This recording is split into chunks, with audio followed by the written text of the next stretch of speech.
राजस्थान का सियासी संग्राम में कई नेताओं के आए बयान, लेकिन कांग्रेस आलाकमान की है चुप्पी। तो उधर पायलट ने भी साध रखी है खामोशी। पूर्व मुख्यमंत्री वसुंधरा राजे का भी नहीं आया है कोई बड़ा बयान। राजस्थान के सियासी रण में इन दिनों संग्राम चल रहा है। इस सियासी रण में कांग्रेस के गहलोत और पायलट आमने सामने हैं, लेकिन अदृश्य रूप से भाजपा भी अपना किरदार निभा रही है। पिछले 2 हफ्ते से गहलोत कैंप और पायलट कैंप होटलों में ठहरे हुए हैं। मामले में कई नेताओं के बयान आए, यहां तक कि प्रदेश प्रभारी अविनाश पांडे, राष्ट्रीय प्रवक्ता रणदीप सुरजेवाला, केसी वेणुगोपाल ने भी पायलट और भाजपा पर वार किए।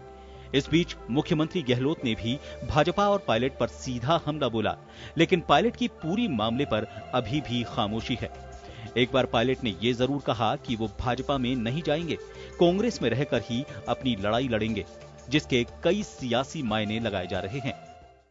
राजस्थान मामलों में क्यों चुप है दिल्ली? कांग्रेस आलाकमान क्यों नहीं ले रहा कोई एक्शन? चुनाव के ठीक बाद गुटबाजी हुई थी सार्वजनिक, दिल्ली को करनी पड़ी थी मशक्कत। तो क्या ये खामोशी कुछ बोलती है? कांग्रेस आलाकमान को प्रदेश की पल पल की जानकारी दी जा रही है, लेकिन अभी तक दिल्ली से कोई एक्शन देखने को नहीं मिला है। हालांकि इससे पहले देखा जाए तो दिल्ली ने कई राज्यों के मामले में सुप्रीम कोर्ट से लेकर सड़क पर आंदोलन भी किए, लेकिन इस बार राजस्थान के रण में पायलट और गहलोत को दिल्ली ने खुला छोड़ दिया है। ना तो गहलोत पर लगाम लगाई है और ना ही पायलट को लताड़। कमजोर होती कांग्रेस में दिल्ली की ये चुप्पी भी सियासी मायनों में हलचल मचाए हुए है। लेकिन इस बीच भाजपा भले ही इसको कांग्रेस की आपसी लड़ाई करार दे, लेकिन हरियाणा के होटल में पायलट कैंप का ठहरना, भाजपा का पायलट के बयानों का समर्थन करना, पायलट कैंप के विधायकों के ट्वीट को भाजपा की तरफ से रिट्वीट करना काफी कुछ कहता है। लेकिन इस बीच पूर्व मुख्यमंत्री के एक ट्वीट को छोड़कर अब तक की खामोशी राजनीतिक मायनों में काफी कुछ बयां कर रही है। सियासी रण में अब तक 3 बार मंत्रिमंडल की बैठक करके मुख्यमंत्री गहलोत राज्यपाल को विधानसभा बुलाने का प्रस्ताव भेज चुके हैं। तो उधर मायावती अब सुप्रीम कोर्ट में दस्तक दे रही हैं। हालांकि बसपा विधायकों को लेकर भाजपा विधायक मदन दिलावर ने भी हाईकोर्ट में तीसरी याचिका लगाई है, जो कि सियासी रण को कोई भी मोड़ दे सकती है। ब्यूरो रिपोर्ट, जन टीवी, जयपुर।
सामने वाले को जबरदस्ती मुझे बात समझा करो।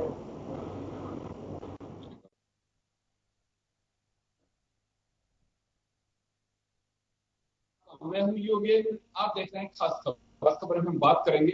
राजस्थान के सियासी संग्राम में कुछ ऐसे भी सवाल खड़े होते हैं जो कुछ जवाब मांगते हैं। बात करेंगे आज कुछ हम सियासी खामोशी की। ये खामोशी क्या कहती है? तीन किरदार हैं इसमें, अशोक गहलोत खेमा, सचिन पायलट खेमा और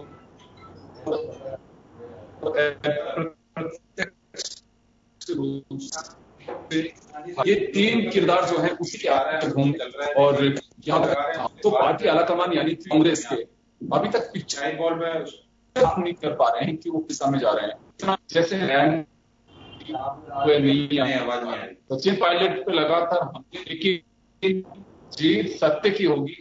बस सत्य परेशान हो सकता है, लेकिन कुछ ये बातें हैं। सबसे बड़ी बात ये राजीव की, अगर वो केवल महज उनके 2 बार के मुख्य पावर नेता राजस्थान प्रदेश भाजपा के अध्यक्ष रही हुई है। तो ये हो गया हो गया काम चल रहा है बसपा विधायकों का। तो तमाम जो पहलू उनको लेकर के हम चर्चा पूरी कोशिश करेंगे। हमारे साथ राजस्थान विधानसभा की पूर्व स्पीकर सुमित्रा सिंह, पत्रकार श्याम सुंदर शर्मा साहब हमारे साथ जुड़ रहे हैं। कांग्रेस नेत्री खंडेलवाल जी हमारे साथ हैं, उनका स्वागत है। मैं श्याम आपके पास आना चाहूंगा। सबसे पहले ये तीन खामोशी का मैं जो जिक्र कर रहा हूं, और अगर किसी भी इतने बड़े संग्राम में अगर कोई खामोशी रहती है तो कोई ना कोई चर्चा जरूर होती है। सियासी हलकों में ये कहा जाता है कि ये खामोशी भी कुछ कहती है। ये खामोशी किस ओर इंगित करती है? अगर हम बात करें पार्टी कांग्रेस के आला कमान की, चाहे वो सोनिया जी हो या राहुल गांधी हो या फिर प्रियंका गांधी हो, उनकी ओर से जैसा पूरे स्टेट का घटनाक्रम इतना बड़ा हो, लेकिन वैसी कोई बात आ नहीं रही। ऐसे कि राज्यसभा में पहुंचने पर पूरी कांग्रेस एकजुट होकर रात को अगर सुप्रीम कोर्ट जा सकती है तो राष्ट्रपति से मुलाकात नहीं हो सकती। ये खामोशी क्या कहती है श्याम जी?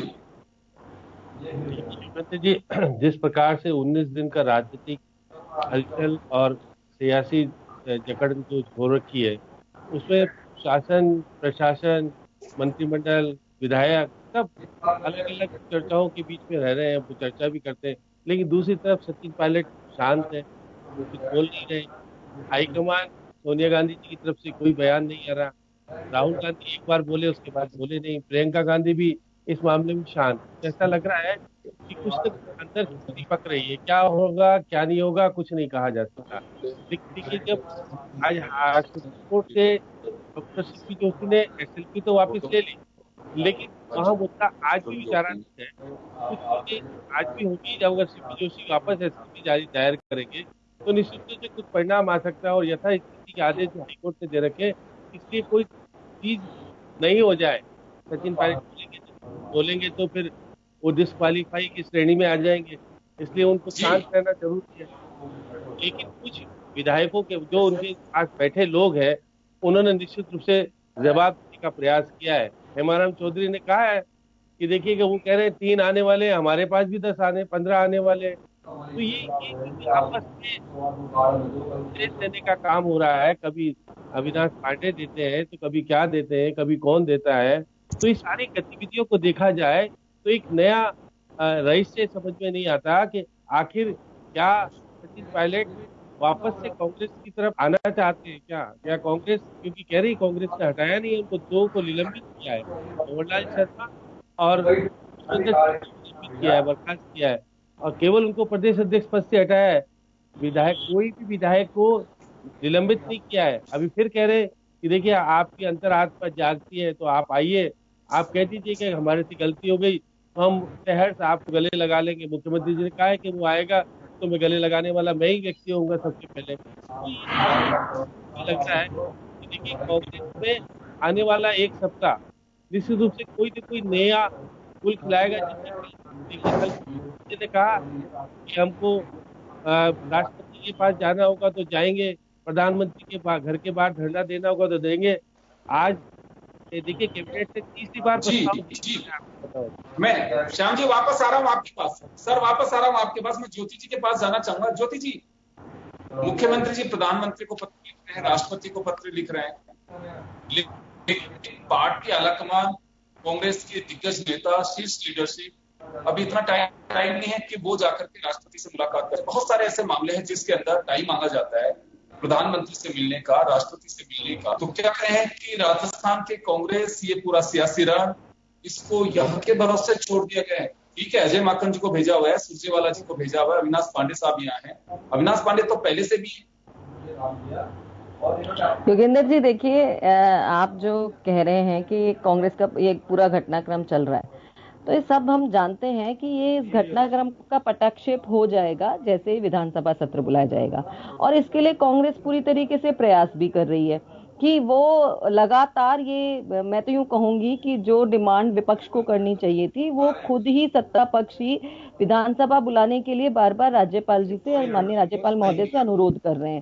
लेकिन बार बार ये देखा जा रहा है कि कैसे उसको डिले किया जाए, कैसे उसे और ज्यादा उलझाने की जो कोशिश है, जबकि हम सब जानते हैं कि कैबिनेट अगर कोई प्रस्ताव तैयार करके भेजता है तो उसकी सलाह अगर विधानसभा सत्र, मुझे लगता है कि लोकतंत्र में विधानसभा से बड़ी कौन सी संस्था हो सकती है, और अगर वहां जाकर के इसका पटाक्षेप हो सकता है तो उसे पटाक्षेप क्यों नहीं किया जा रहा, बल्कि कहीं ना कहीं इन चीजों को और ज्यादा ऐसा लगता है बीजेपी की जो पूरी सोच है वो तो इसमें पूरे से निकल करके आती है कि वो कहीं ना कहीं अभी भी केवल कैसे सरकार को गिराने के प्रयास वो और करते रहे, जिनमें वो अभी तक फेल होते जा रहे हैं, लगातार असफल हो रहे हैं, लेकिन उनकी कोशिशें जारी है। इसलिए वो विधानसभा सत्र न बुलाने दे करके और ये प्रयास कर रहे हैं। तो माननीय मुख्यमंत्री जी द्वारा पूरे प्रयास किए जा रहे हैं कि वो प्रधानमंत्री जी से खुद पत्र भी लिखते हैं, बात भी करते हैं, राजस्थान में पूरा घटनाक्रम क्या चल रहा है मैं वही कह रहा हूं कांग्रेस के लिए एक एक राज्य बचाना बड़ी मुश्किल बात है, और राजस्थान जैसे राज्य की परवाह होगी, लेकिन रिफ्लेक्ट चलिए योगेंद्र, लेकिन योगेंद्र जी राष्ट्रपति से जाकर, लेकिन योगेंद्र जी आप खुद देखिए, अगर आप खुद ये शब्द अगर बोल रहे हैं जहां पे जनता की तरफ, मैं वही बात बता रहा हूं आपको कि तो सियासी गलियारों में चर्चा का विषय बना हुआ है। मैं भी यही बात आपको कह रही हूं कि जब आप खुद अपने शब्दों में ही इस बात को कह रहे हैं कि एक एक जगह जहां चुनी हुई सरकारों को बचाने के लिए भी कांग्रेस को मशक्कत करनी पड़ रही है, यानी कि आप देख रहे हैं कि देश में लोकतंत्र के क्या हालात हैं, और ऐसे समय पर राज्यपाल जब नहीं अगर समय दे रहे हैं, नहीं विधानसभा सत्र बुलाने के लिए वो बार बार प्रयास कर रहे हैं, तो यह हम सब जानते हैं कि किसके दबाव में, किसके दिशा निर्देश पर यह काम किया जा रहा है। तो राष्ट्रपति जी से भी जहां तक समय लेने की बात है, निश्चित रूप से उन्हें उनसे समय मांगा जा रहा है, उनसे ये कहा जा, ज्ञापन दिया गया है उन्हें। कोई भी इस तरह की फॉर्मेलिटी कांग्रेस नहीं करना चाहती जिसे आगे जाकर के बीजेपी ये बोले कि नहीं नहीं आपको पहले ये कर लेना चाहिए था, आपने किया ही कहां, ये राजस्थान की गवर्नमेंट गई कहां वहां। हम हमारी तरफ से, कांग्रेस सरकार की तरफ से, राजस्थान की सरकार की तरफ से, जो जनता की चुनी हुई सरकार है, उसने जनता के मन मानस के अनुरूप सरकार को बनाए रखने के लिए अपनी हर भरसक कोशिश की है, लोकतंत्र को बचाए रखने के लिए अपनी हर भरसक कोशिश की है। इसी तरफ हम विपरीत बीजेपी को देखते हैं, वो लगातार केवल और केवल कैसे सरकार गिराई जाए और कैसे उस पर आरोप और प्रत्यारोप लगाए जाए, सिर्फ इस दिशा में काम करती हुई नजर आ रही है।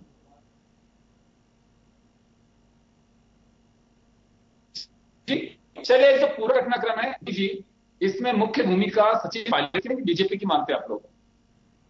हाँ निश्चित रूप से, क्योंकि बीजेपी का अगर आप देखें, अभी भी अगर आप देख रहे हैं तो मध्य प्रदेश में कोरोना से जस्ट पहले, क्योंकि वहां पे कांग्रेस की सरकार गिराई जानी थी, वहां पर विधानसभा सत्र बुला लिया जाता है। इस समय मेघालय में बुलाया जाता है, पांडिचेरी में बुलाया जाता है, बिहार में तैयारी है, लेकिन राजस्थान में विधानसभा सत्र कोरोना के लिए नहीं बुलाया जा सकता। बहुत सारी व्यवस्थाएं की जा सकती है जिसके लिए खुद मंत्रिमंडल कर रहा है। आप शुरू से देखेंगे राज्यसभा चुनाव के पहले से ही बीजेपी ने इस और प्रयास शुरू कर दिए थे। उन्होंने अपने 2 कैंडिडेट ही इसलिए खड़े किए थे कि कहीं ना कहीं हम कुछ ना कुछ ऐसा जरूर, ऐसा खरीद फरोख्त येन प्रकरण वाला जो उनका सिद्धांत है, जो उनकी नीति है कि कैसे भी सत्ता में आना है, उस पर वो काम कर रहे थे, लगातार काम कर रहे थे। और यही काम उन्होंने किया है। जहां उनके नंबर्स नहीं आए वहां भी उन्हें राज्यपाल से कह करके वहां भी सरकार बनाई है। हमने ऐसे स्टेट्स भी देखे हैं जहां उनको मेजोरिटी नहीं मिली तो उन्होंने किस तरीके से खरीद फरोख्त का काम किया है, ये भी हमने सबने, पूरे देश की जनता ने देखा है। तो बिल्कुल बीजेपी की भूमिका को तो बहुत बड़ी भूमिका है ही।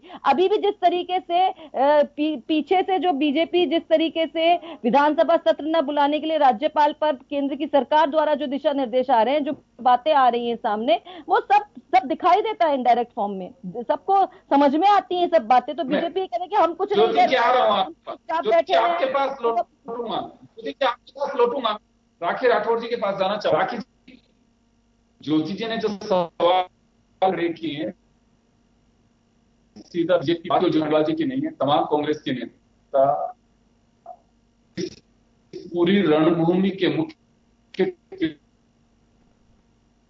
किरदार के बीजेपी को और लेकिन सचिन पायलट के पूरे इस घटनाक्रम में 2 मरतबा उनके ट्वीट देखे गए हैं।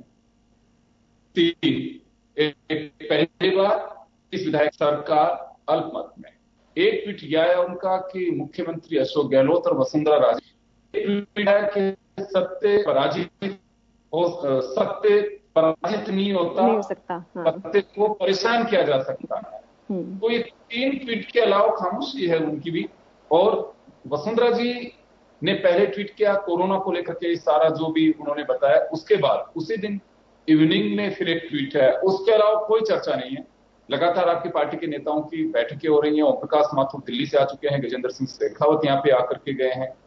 एक रोज ये चर्चा भी थी कि वसुंधरा जी को बुलाया गया है, वो बैठक में हिस्सा लेंगी, लेकिन नहीं आई। तो ये खामोशी पे कभी चर्चा होती है कि ऐसा क्यों हो रहा है? देखिए योगेंद्र जी, जिस तरह से बातचीत अभी कांग्रेस प्रवक्ता ने कही, बीजेपी का इसके अंदर जितना इन्वॉल्वमेंट है, जिस हिसाब से इन्होंने कहा, जिक्र कर है कि आप आरोप का जवाब जरूर दीजिए। मैं खामोशी पे आऊंगी योगेंद्र जी, खामोशी पे आऊंगी। एक्चुअली जब हमारा मैटर ही नहीं है तो जो अभी नेता आगे बढ़कर के स्टेटमेंट्स दे रहे हैं, she is satisfied with that. उन्होंने ट्वीट करके कहा भी कि अगर जरूरत हुई तो मैं आने को तैयार हूं, जब भी जरूरत होगी उन्हें बुलाएंगे। जब हमारा मैटर ही नहीं है तो क्यों हमारे शीर्ष नेता को बुला करके उसमें इन्वॉल्व किया जाए? और जब जरूरत होगी उन्होंने ट्वीट करके कहा है कि मैं अवेलेबल रहूंगी, मैं आऊंगी जब भी जरूरत होगी। तो ऐसी कोई बात नहीं है। इस तरह से जो कांग्रेस के अंदर 2 फाड़ की बात है और जो सड़क पर आ चुका है, उस तरह की बात कभी भी बीजेपी में ना कभी थी और ना कभी होगी। जिसको जैसे टाइम मिलता है, आप भी तो ऐसे ही पूछ रहे हैं। पहले आपने श्याम सिंह जी से पूछा, फिर ज्योति जी से पूछा, फिर मुझसे पूछा। एक सीक्वेंस होता है, हर एक संगठन में एक तरीका होता है, उस तरीके को फॉलो कर रहे हैं। वो फॉलो करते हुए जब भी जरूरत होगी वो हमेशा के लिए आएंगे, कोई प्रॉब्लम नहीं है इसके अंदर। ये जबरदस्ती का एक इल्यूजन क्रिएट किया जा रहा है। मैं तो ये कह रही हूं, आज ही आपने मार्गरेट अलवा जी की आपने स्टेटमेंट पढ़ा होगा। उन्होंने कहा कि सोनिया गांधी जी अगर 1 कप चाय के लिए बुला ले तो सारा प्रॉब्लम सॉल्व हो जाएगा। यानी दिखता है साफ कि ये प्रॉब्लम सिर्फ और सिर्फ कांग्रेस की अंदरूनी प्रॉब्लम है, उनके जो 2 गुट बने हुए हैं उनकी महत्वाकांक्षा की प्रॉब्लम है। जब दिसंबर के अंदर मुख्यमंत्री डिसाइड करने में 5-6 दिन लगे, 1.5 साल से बात नहीं करी, निकम्मा नकारा, ये सब स्टेटमेंट जब जा रहे हैं, तो क्या बीजेपी का इन्वॉल्वमेंट है इन सब चीजों में? मुझे नहीं लगता है। जनता सब समझती कि ऐसा कोई इन्वॉल्वमेंट बीजेपी का इसके अंदर नहीं है। जी राखी जी, एक बात यहां एक सवाल उठता है कि सचिन पायलट की खामोशी की बीजेपी को काफी है। सचिन पायलट को कुछ कहना होना चाहिए, कुछ कहना चाहिए उनको, लेकिन उनकी जगह बीजेपी कुछ बोलती है। अगर कहीं कोई बात आती है तो ऐसा लगता है कि जैसे सचिन पायलट की जगह बीजेपी अपना जवाब दे रही है। ये भी कई विश्लेषक कहते हैं कि बीजेपी इस समय सचिन पायलट की स्पोक्स पर्सन की भूमिका में आ गई है। लेकिन मैं खामोशी की बात जानना चाहता हूं कि वसुंधरा जी, कोई तो वजह होगी कि जो वसुंधरा जी का क्या, या तो उनके कद के अनुसार केंद्र यहाँ के इस छोटे से मैटर में उनको इन्वॉल्व नहीं आता, या खुद नहीं होना चाहती हैं? क्योंकि इस पूरी पिक्चर से एक तरह से कहें कि 2 ट्वीट के अलावा वसुंधरा जी पूरी तरह से गायब हैं इससे। मैंने आपको बताया, आपने लास्ट ट्वीट की जो बात की वसुंधरा मैम की, उसमें उन्होंने कहा था कि जब भी कभी जरूरत होगी मैं अवेलेबल होंगी, मैटर होगा इस लेवल का जिसमें कि, और बार बार ये जो बात आती है कि बीजेपी स्पोक्स पर्सन बनती है, एक्चुअली बीजेपी तब बात करती है जब बार बार कांग्रेस की तरफ से बीजेपी का नाम लिया जाता है। वो इस बात को नहीं मानेंगे कि हमारा नेतृत्व जो है वो कैपेबल नहीं हुआ, उनकी सुनवाई नहीं हुई, वो कंट्रोल नहीं कर पाए, उनको अंदेशा था, उनको मालूम था कि यहाँ पे प्रॉब्लम है, फिर भी उसे कंट्रोल नहीं किया। और मैं तो ये कहती हूँ आज भी कहीं पर भी सेंट्रल नेतृत्व नजर नहीं आता, आज भी कहीं पर भी इनके राष्ट्रीय अध्यक्ष हैं, उनका कोई इन्वॉल्वमेंट राजस्थान के प्रति जिस तरह का होना चाहिए वो उतनी संजीदगी नजर नहीं आती है। तो जरूरत उनको करने की है, हमें कोई जरूरत नहीं। हम तो सिर्फ तभी बात करते हैं जब हमारे पे बात आती है। बार बार वो अपनी कमी छुपाने के लिए बीजेपी पे टारगेट करते हैं, तब बोलते हैं हम। अदरवाइज हमारा क्या मतलब है इन चीजों से? इनका इंटरनल प्रॉब्लम है। जी बिल्कुल, यही तो बात है। इंटरनल प्रॉब्लम की वजह से ही राजस्थान के इंटरनल डिस्टर्ब जिस तरह का हो रहा है, मुझे लगता है कि वर्षों बाद इस तरह के हालात, और ये इतने लंबे चलेंगे किसी ने सोचा भी नहीं था। ये कोरोना इफेक्ट भी कह सकते हैं कि जैसे कोरोना की कोई अभी तक एंड दिखाई नहीं दे रहा कि कहां जाके कब खत्म होगा, कैसे होगा, कोई नहीं कह सकता। ऐसे ही राजस्थान के सियासी घटनाक्रम को लेकर के भी कोई कहने को तैयार नहीं है कि कौन इसका मुख्य किरदार बनेगा, कहां इसका जाके एंड होगा। जो कुछ चल रहा है पटरी पे कब तक दौड़ता रहेगा, कहना बहुत मुश्किल है। चलिए मैं श्याम जी के पास में एक बार फिर जाना चाहूंगा। श्याम जी, मैं खामोशी की बात कर रहा था, आपने पार्टी आलाकमान यानी कि कांग्रेस के आलाकमान की बात की। सचिन पायलट और वसुंधरा जी की खामोशी का भी मैं आपसे जिक्र करना चाहूंगा। सचिन पायलट केवल ट्वीट के जरिए सार्वजनिक रूप से एक आध चैनल को पहले उन्होंने बात की है, लेकिन आज हम ये नहीं कह सकते कि हाँ सचिन पायलट का बयान इस तरह से आ रहा है। उनकी जगह बोल रहे हैं उन्हीं के सपोर्टर्स। अगर कहीं अशोक गहलोत कुछ कहते हैं, अविनाश पांडे कुछ कहते हैं या कोई दूसरे नेता कुछ कहते हैं, तो जवाब उनके समर्थक देते हैं। तो इसे कैसे देखा जाए? सचिन एक मजेदार खिलाड़ी की भूमिका में है या फिर सचिन अभी वेट कर रहे हैं कि वक्त आने पे मैं कुछ बोलूंगा? क्योंकि कई एलिगेशंस लगने के बावजूद भी सचिन एकदम खामोश है। ये खामोशी क्या कहती है? देखिए योगेंद्र जी, जब कोर्ट में कोई चीज विचाराधीन है, हाई कोर्ट में भी मामला पेंडिंग है, अगर वो बोल देते हैं तो निश्चित रूप से पार्टी विरोधी गतिविधियों में इन्वॉल्व हो जाएंगे और फिर उनको डिस्क्वालीफाई करने में दिक्कत नहीं आएगी। आखिर कांग्रेस इसलिए तो डिस्क्वालीफाई नहीं कर पा रही है उनको कि उनकी तरफ से कोई बयानबाजी नहीं आई, कांग्रेस के लोगों के खिलाफ नहीं आई है, पार्टी के खिलाफ नहीं आई है। उन्होंने कहा कि सत्य को परेशान किया जा सकता है, पराजित नहीं किया जा सकता। मतलब वो असलियत कब बताएंगे? जिस दिन विधानसभा का सत्र होगा, और विधानसभा का सत्र होगा तो वो निश्चित रूप से विधानसभा के अंदर भी कुछ चीजें कह सकते हैं। विधानसभा के अंदर कहीं भी चीजों पार्टी विरोधी गतिविधियों में नहीं आती है। आपको पता हो, अगर सदन में अगर कोई चीज बोली जाती है, जो कि हेमाराम ने बोली, भरत सिंह ने बोली और बाकी लोगों ने, कईयों ने विधानसभा के फ्लोर पर अपनी भावनाओं को प्रकट किया और उसके खिलाफ पार्टी ने कार्रवाई नहीं की, क्योंकि उन विधायक का अधिकार होता है कि वो अपने हाउस में कुछ भी कहे। लेकिन ये भी बात सही है कि हाउस में वो कह तो देगा, सरकार के किसी भी प्रस्ताव के खिलाफ नहीं जाएगा, वो उसके पक्ष में उसको वोट देना पड़ेगा। इसलिए बहुत सारी चीजें देखिए, वोटिंग के वक्त, वोटिंग के टाइम, विप का औचित्य वोटिंग के टाइम में, आज जैसे आपको अभिव्यक्ति की आजादी का अधिकार है, वैसे ही हाउस के अंदर भी आप खुल करके बोल सकते हैं। एक बार नहीं, कितने विधायक अपनी पार्टी लाइन के खिलाफ बोलते हैं, कई बार बोलते हैं, चाहे बीजेपी के हो, चाहे कांग्रेस के हो, चाहे दूसरे दलों के रहे हो। एक लंबी ये फेज कह सकते हैं कि बोल सकते हैं, लेकिन हाँ वोटिंग का जब टाइम आता है तो आप बंधे हुए उसमें संवैधानिक तरीके से।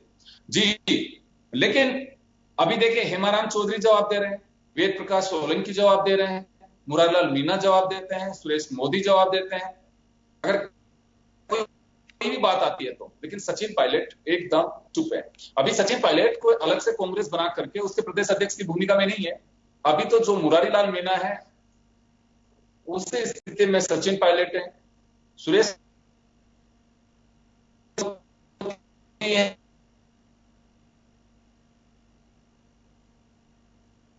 सकती है।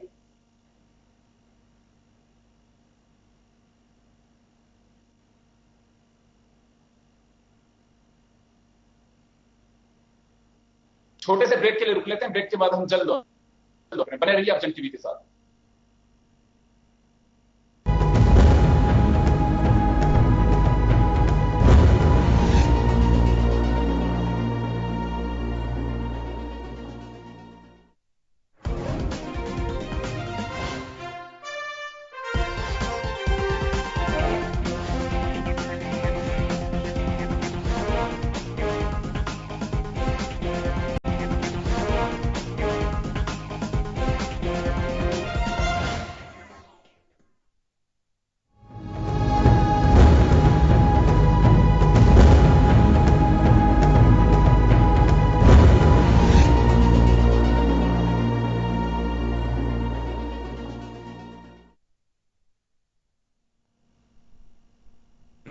बार फिर आपका स्वागत है। आप देख रहे हैं खास खबर। बात कर रहे हैं हम, ये खामोशी कुछ कहती है।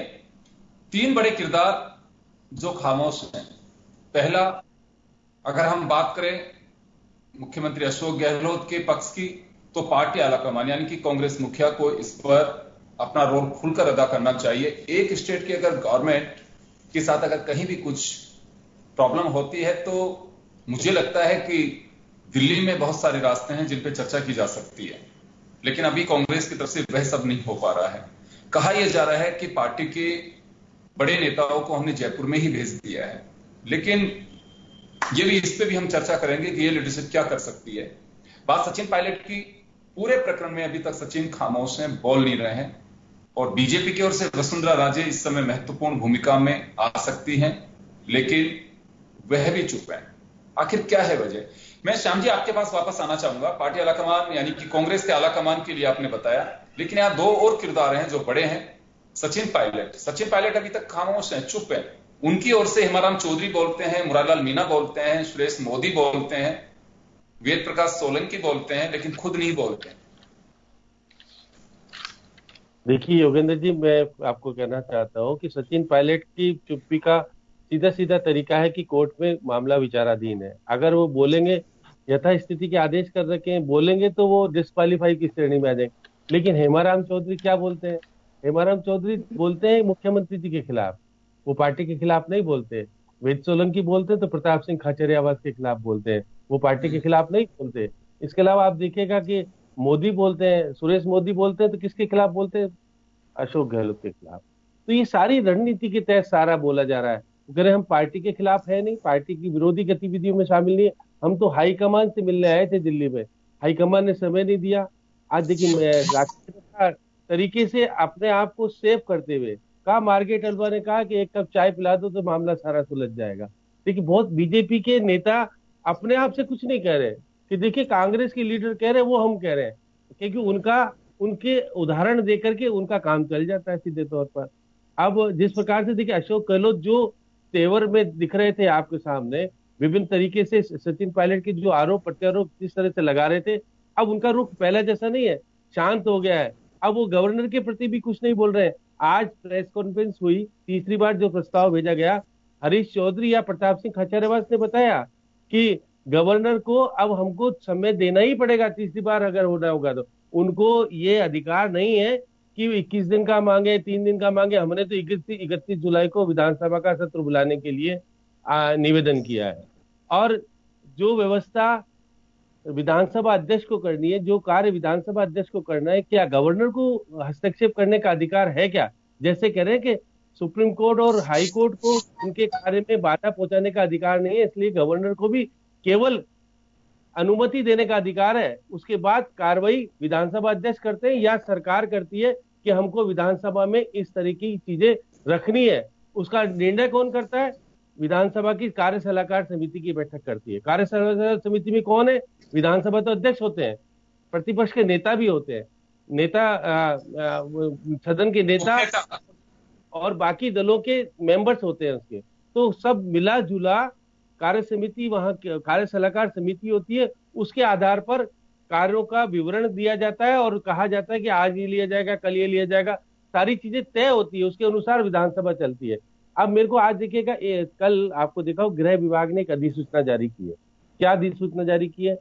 कि अपने कार्यस्थल पर अधिकारी और कर्मचारी सैनिटाइज नहीं करेंगे, सोशल डिस्टेंसिंग नहीं करेंगे तो 10,000 का जुर्माना लगेगा। ये अधिसूचना गृह विभाग की जो मीणा है, सेक्रेटरी होम है, उन्होंने जारी की है। मास्क नहीं लगाओगे तो 200 रुपए का जुर्माना होगा। ये अधिसूचना कल ही जारी हुई है।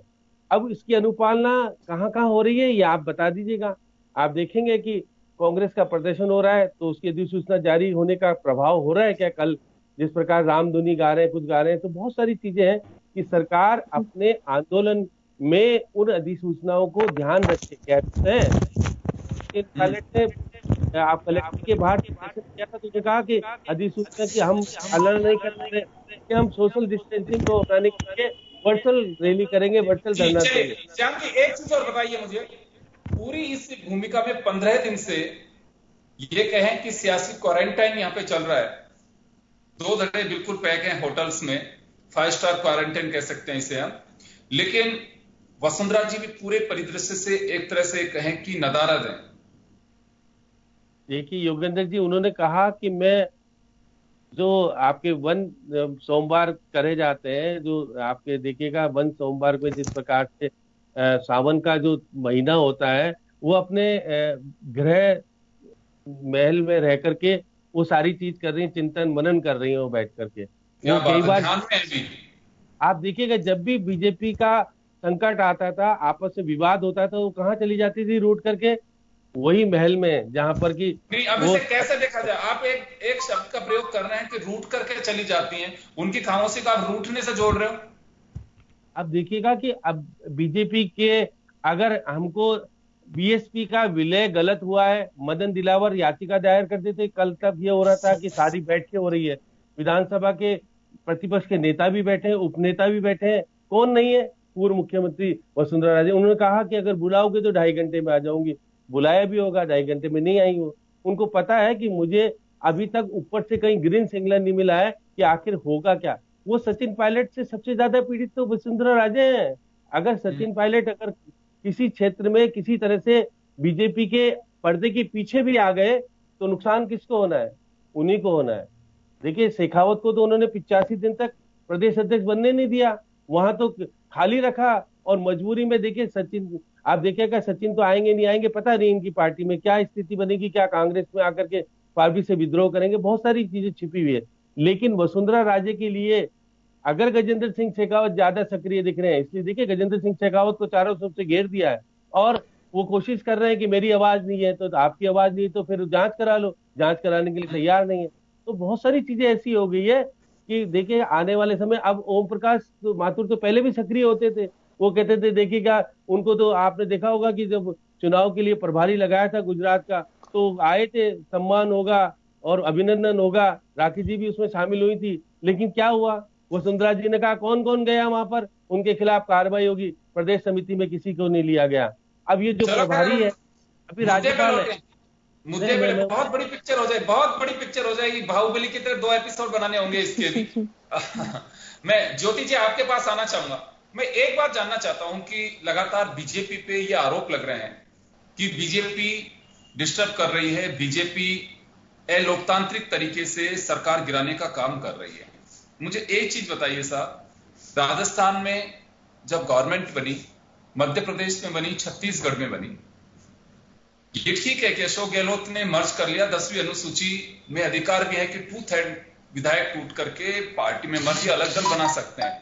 तो जहां तक मेरा मानना है या जो मैं पढ़ रहा हूं उसमें, उस लिहाज से शायद बीएसपी के विधायकों को कोई खतरा आना नहीं चाहिए। कई विश्लेषक इस बात को बताते भी हैं। उन्होंने 107 विधायकों की संख्या कर ली सिक्योर होने के लिए, बहुत अच्छी बात है। अविनाश पांडे साहब लगातार यहाँ पे रही। मुझे एक चीज बताइए, आप एक आम कार्यकर्ता के नाते आपके जहन में भी ये सवाल आता होगा कि जो व्यक्ति सीएम की लड़ाई लड़ रहा था, डिप्टी सीएम पे कंप्रोमाइज कर रहा है, ऐसा क्या हो गया कि 1.5 साल तक आपकी पार्टी के राष्ट्रीय महासचिव, जिन्हें प्रभारी बना करके जिम्मेदारी ही राजस्थान की दी गई, दोनों को मैनेज नहीं कर पाए? ऐसा क्या गतिरोध था कि जिसे दूर नहीं कर पाए?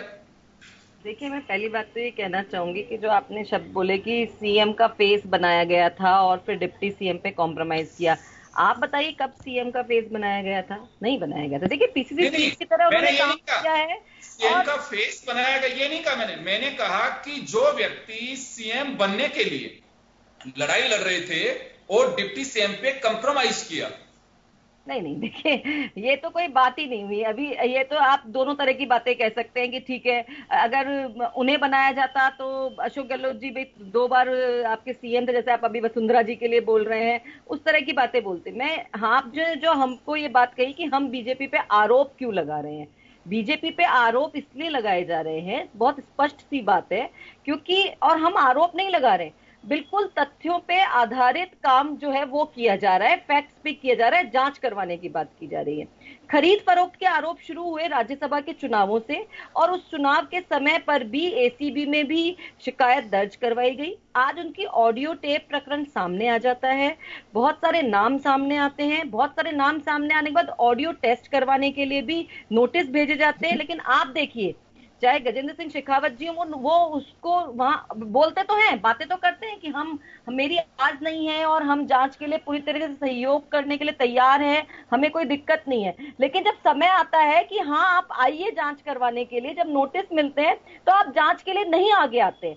तो आरोप जो कांग्रेस की तरफ से जो आरोप लगाए जा रहे हैं वो सिर्फ आरोप नहीं है, उन पे जब जांच होती है, जब सच्चाइयां सामने आने लगती है तो बीजेपी को बौखलाहट होती है, बीजेपी को तकलीफ होती है। जहां तक आपने अभी बात की कि जो वसुंधरा राजे जी हैं उन्होंने भी कहा कि वो जब समय मिलेगा तब आ जाएंगी, ये तो हम भी जानते हैं, हमने भी देखा है वसुंधरा राजे जी को, वैसे भी विपक्ष में उनको समय कम ही मिलता है, वो 4 साल 4.5 साल बाहर ही रहती हैं, फिर जब मुख्यमंत्री बनने का समय आता है तब वो आ जाती है और तब लड़ाई भी होती है। मुख्यमंत्री उनकी स्थिति है कि मेरे को अगर अध्यक्ष बनाओगे तो ही मैं आऊंगी, अदरवाइज मैं नहीं आऊंगी।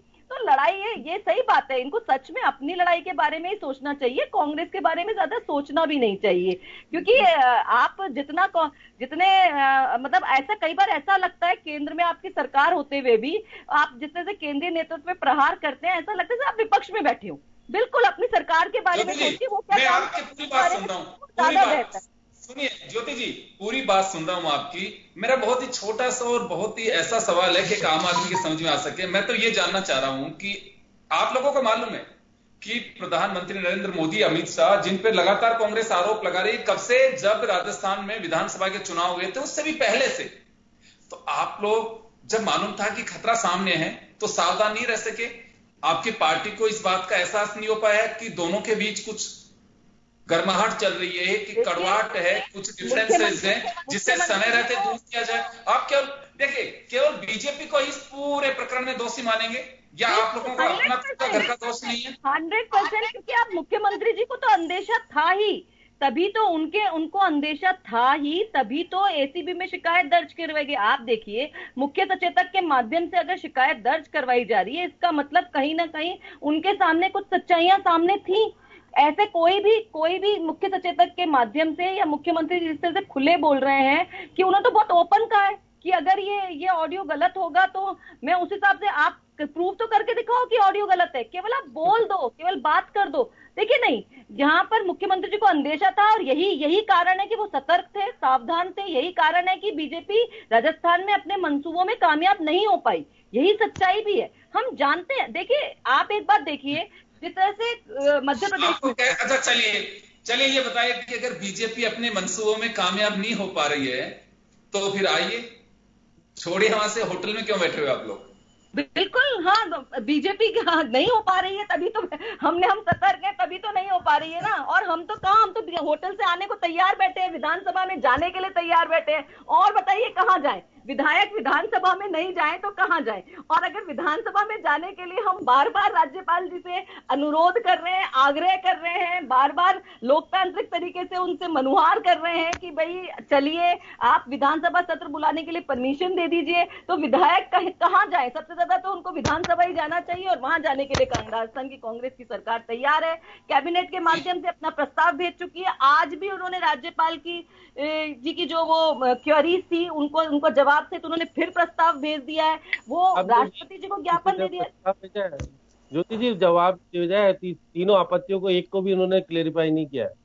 आप बताइए, आपत्ति बताइए, कोरोना को लेकर के आपत्ति बता रहे हैं, और आप खुद देख रहे हैं कि सब जगह पे विधानसभा के सत्र बुलाए जा रहे हैं। आपको अगर कुछ कहना था तो आप ये कहते कि विधानसभा का सत्र इस तरीके से नहीं, खुले में बुला लीजिए साहब, ऑनलाइन कुछ तो बोलिए। लेकिन आप कोरोना को लेकर के जब राज्यसभा का चुनाव करवा सकते हैं, एमपी में सरकार गिरा सकते हैं, और स्टेट में विधानसभा चुनाव हो सकते हैं, तो आप खुद ही बताएं कि उस चीज को लेकर के आप कैसे ऑब्जेक्शन यहां पर कर सकते हैं? ये जिम्मेदारी सरकार की है, कैबिनेट का फैसला है, कैबिनेट की राय है, कैबिनेट की सहमति है, तो निश्चित रूप से वो उस बात को ध्यान में रखते हुए ही सत्र बुलाया जाएगा। तो विधायक कहां होटल में रहने को तैयार है? वो तो विधानसभा में आने को तैयार हैं, अपने विधायिका के काम करने को तैयार हैं, राज्यपाल जी से इस बात में अनुरोध कर रहे हैं। तो चलिए राखी जी से मैं जवाब ले लेता हूं, एक बार राखी जी से जवाब ले लेता हूं। राखी जी, बीजेपी पे आरोप लग रहे हैं, आरोप इस मायने में भी लग रहे हैं कि पहले थोड़ा ब्रेक से पहले डिस्टर्बेंस था तो मैं क्लियर नहीं कर पाया आपसे बात।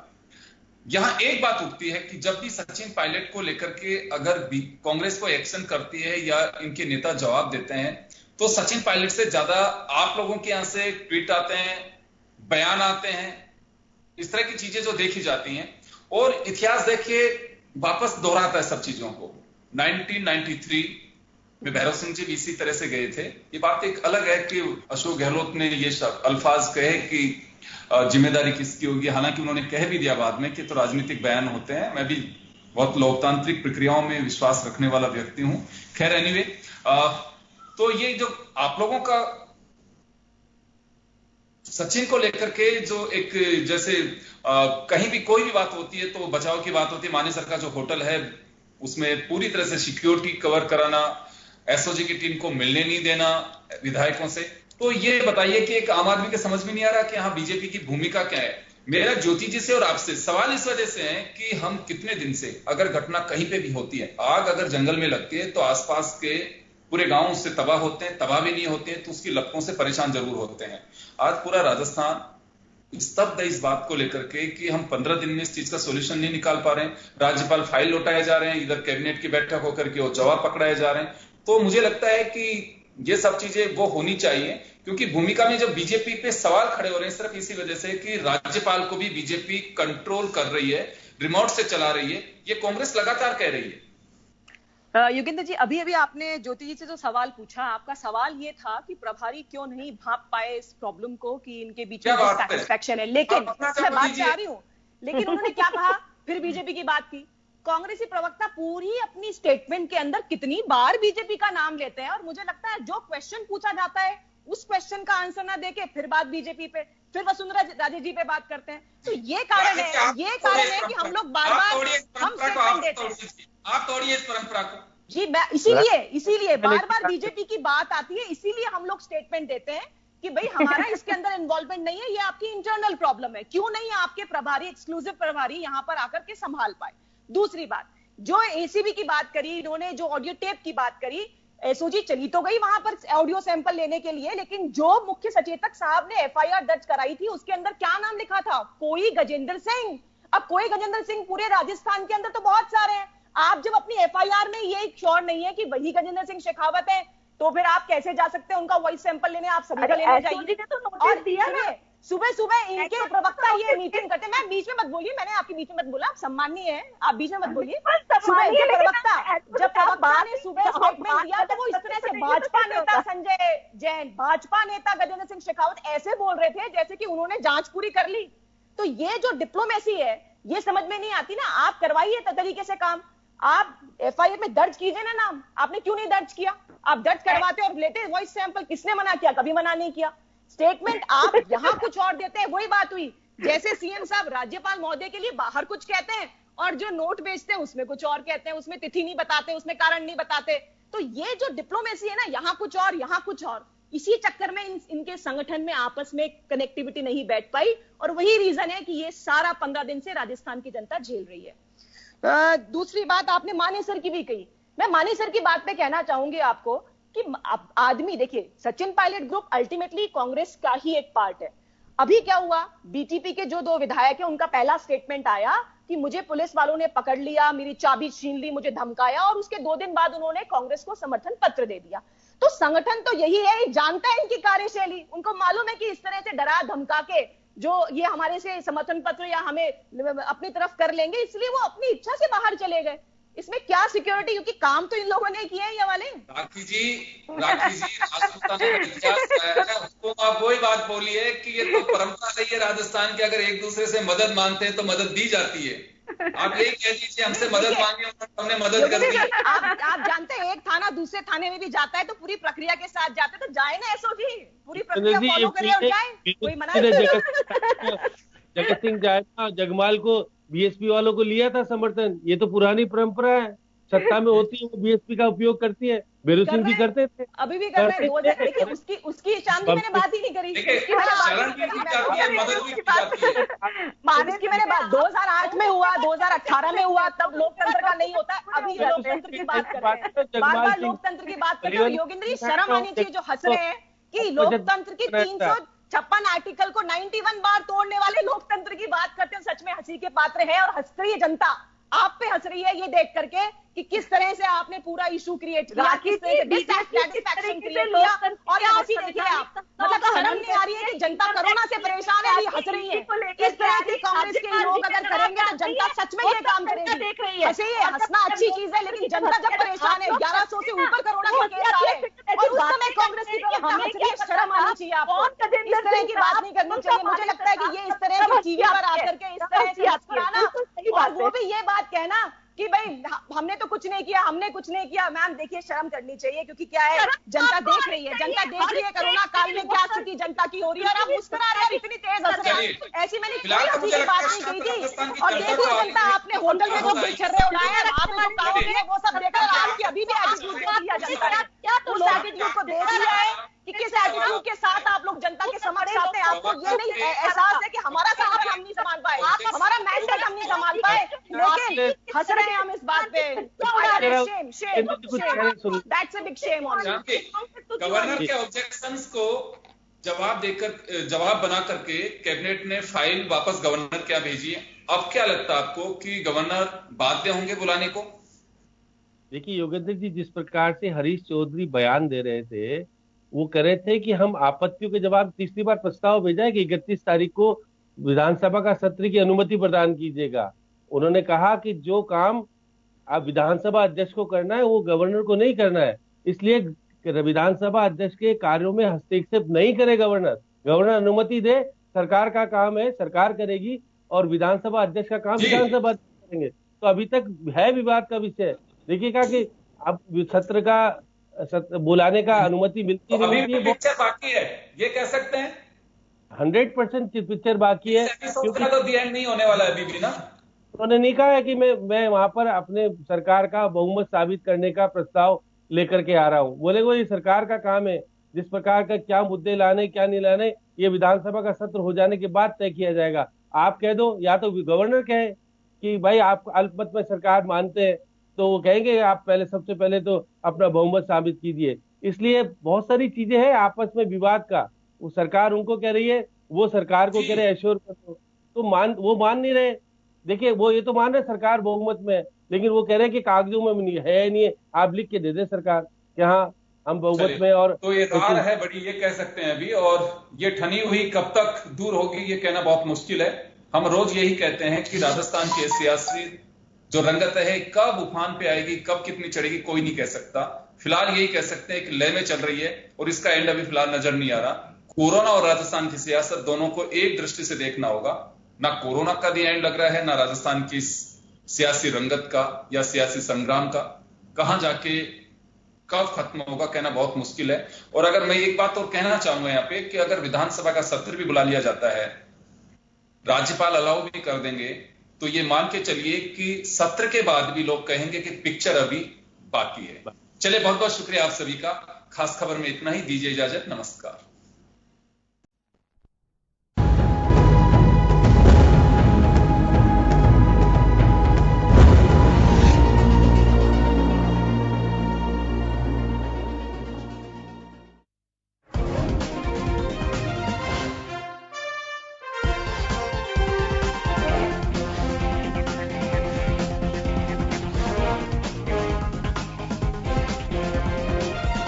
जन टीवी की लेटेस्ट अपडेट पाने के लिए हमारे चैनल को जरूर सब्सक्राइब करें और नोटिफिकेशन पाने के लिए बेल आइकॉन दबाएं।